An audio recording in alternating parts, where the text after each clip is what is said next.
Today I am going to give y'all my predictions for this Sunday's race at the Darlington Raceway. This Sunday's race at Darlington is going to be very special for a lot of reasons. One being that it's the playoff opener, and there are now 10 races left in the NASCAR season, and they just keep on ticking by, and eventually we will have a crowned champion at the beginning of the month of November. So I am much looking forward to everything going on in NASCAR right now, but also I am going to do a pick 5 contest for this weekend's race at Darlington. And if you're new to the channel and wondering, how does a pick 5 contest work? Well, it is pretty simple. All you're going to have to do is go down below to the comment section and type in who you think will finish in the top 5. If you go 5 for 5, you get an autograph of your choice. And if you go 4 for 5, you get an unsigned hero card. But if you were to win a prize, you have to do one of the following. Email me at wblackwell6426@gmail.com, or simply send me a DM on Twitter at wblackwell72. Because if you win a prize, I'm just not going to have your personal information out in the comment section. That's not right. But just do that if you win a prize, and good luck. And also go check out Winning Bets, JB Race News Reviews, and Righteous Redneck, and hope it's going all well for him. He's had it rough lately, but prayers sent out to Righteous Redneck. But let's get started. Ryan Priest, and you're watching William Blackwell on YouTube. Before I give y'all my predictions for this Sunday's race at Darlington, I am going to have to talk about this past weekend's race, which was held at the Daytona International Raceway. But where do I start? Prior to the green flag, the playoff scene was crazy. You had 15 spots secured, and there was only one spot remaining. And that one spot remaining belonged to the 8 car of Tyler Reddick for RCR, and he was above the cut line by 25 points. And the first driver below the cut line will be his teammate Austin Dillon in the 3 car, minus 25. And all of the other drivers following suit were in pretty much must-win situations. But the green flag flew, and we saw some aggressive moves going on early, but they kind of died down in the middle stages of the race. It kind of got a little snoozy, I guess you can say, kind of boring. But at the end of stage 3, we saw a ton of different strategies being played. We saw the Ford camp pitting, and the Chevys and Toyotas staying out. In the middle of their cycle, a caution comes out for a minor wreck. It involved all of the Rick Ware cars. Very unfortunate, but it did bunch the field back up again, and it also got Brad Keselowski and Chase Briscoe back on the lead lap. But when the green flag flew again, that's when the intensity picked up, and we saw wreck after wreck.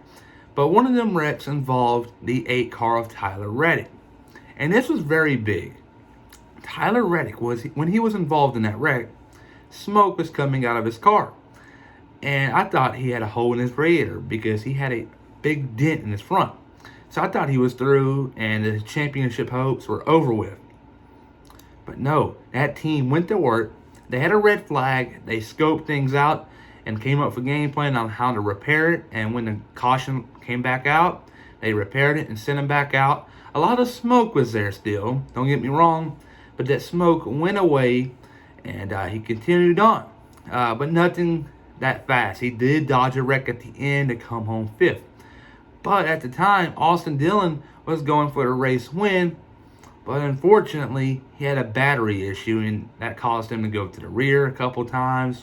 So all that Tyler Reddick had to do was pretty much finish this race in a decent position, 15th or better. And he did that. He brought it home 5th place, and he's my driver of the week. But for this week, it's not driver of the week. It is the team of the week. That 18 had a no-quit mentality, and I really like that. And right now, entering the playoffs, they might not be the favorite, if you will. But last year, if you remember, Austin Dillon made the playoffs. That team was similar to the 8 team this year. Same people working, obviously. But they had that no-quit mentality, and they kind of made it far to the round of 12. So could Tyler Reddick do that this year? I don't know, but it will be interesting. But the 4th place finisher will be the 37 car of Ryan Priest. I know it was a big deal for him because the boss man was in town calling the race for NBC alongside Dale Jarrett and Kelly Stavis and the Peacock Pit Box. So that's pretty big for him. If you don't know what I mean by that, Brad Daugherty is a owner of that 47 and 37 car, and he was there in attendance for a top 5 finish. Coming home in the 3rd place will be the 6 car Ryan Newman, possibly his final start at the Daytona International Raceway, and going home with a 3rd place finish. I know that was kind of bittersweet. He could have won that race, but it's also is at a track where he nearly died back in 2020, so things are going to interesting there. But glad to see him finishing 3rd place, but he did not make the playoffs. But finishing runner-up originally was Chris Buescher from Roush Fenway Racing, but he failed inspection, and 2nd place was now given to Bubba Wallace for 2311 Racing. Bubba Wallace, this is his 2nd runner-up finish at the Daytona International Raceway. He finished runner-up back in 2018, if I'm not mistaken. But yes, since then it's gone all downhill. But he did come home with a 2nd place finish. He did not make the playoffs, but he did end out the regular season on the right way. Now he has to do that for the rest of the way, because next year he has a new teammate, Kurt Busch, alongside him, and I expect them to be contending for race wins. And winning this past Sunday's race, or Saturday night's race at Daytona, would have been the 12 car of Ryan Blaney, back-to-back race winner. Last week on the channel, I was saying that Michigan win might have been Blaney's last win of the season. Boy, was I wrong. What's up with Penske drivers in the last couple of years, winning a lot of races, entering the playoffs? Brad Keselowski did this same exact thing back in 2018, if I'm not mistaken. So Penske heating up at the right time, I guess you can say. But now let's talk about Daytona. This weekend's race at Darlington is going to be very exciting, because the playoffs will start, and there are going to be tons of things to keep an eye on.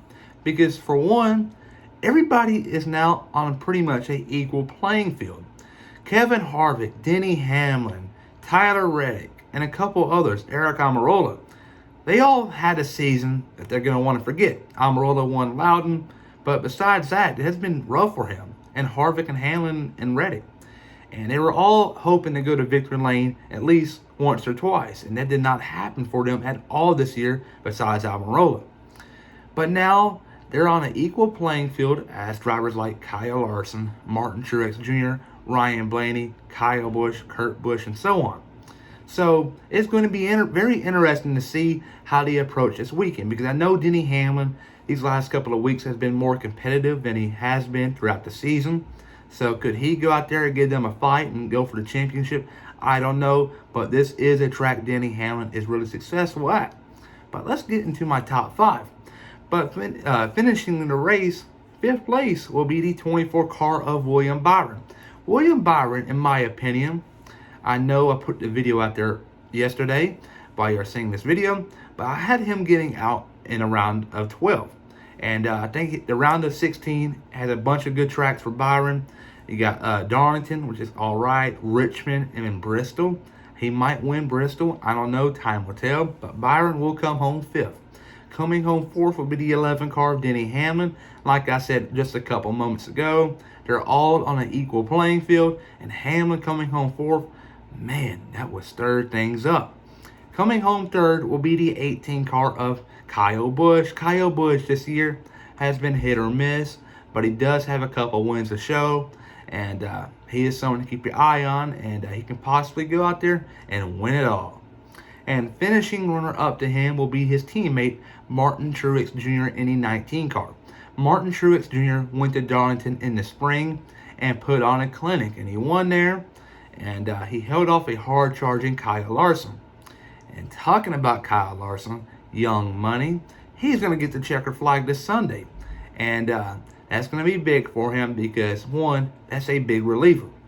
In the past, last year to be exact, we thought Kevin Harvick and Denny Hamlin, but in years past, the top driver will make it to the Final Four. But last year, Harvick missed out and Hamlin made it in. And it was completely messed up because you really think, oh no, Logano would have deserved it last year over Harvick. Hell no, Harvick had 7 wins. So This year, if Larson can win early on in round one, I think that will be a big reliever. And he deserves to make it to the Final Four. He has many wins to show, and has to take it round by round, unfortunately. But yes, Kyle Larson will win Darlington. Martin Truex Jr. will follow in suit. Third place will be Kyle Busch. Fourth place will be Denny Hamlin. And fifth place will be William Byron. And my dark horse for this weekend's race at Darlington will be my driver of the week from Daytona, the 8-car Tyler Reddick. Tyler Reddick came here in the spring and did really well here, racing inside the top 10 for most of the race. Some parts of the race he was in the top 5. But he is someone to keep your eye on, and he can very well steal the show this Sunday night and get the checker flag. I don't know, time will tell, but he was very strong at Darlington, and his team has been in the past, so keep an eye on that RCR 8 car. But everybody, though, remember to please like and subscribe and comment down below your opinions and top 5 to be entered in this Sunday's Pick 5 contest. And also go check out Winning Bets, JB Racing News Reviews, and Righteous Redneck. Peace.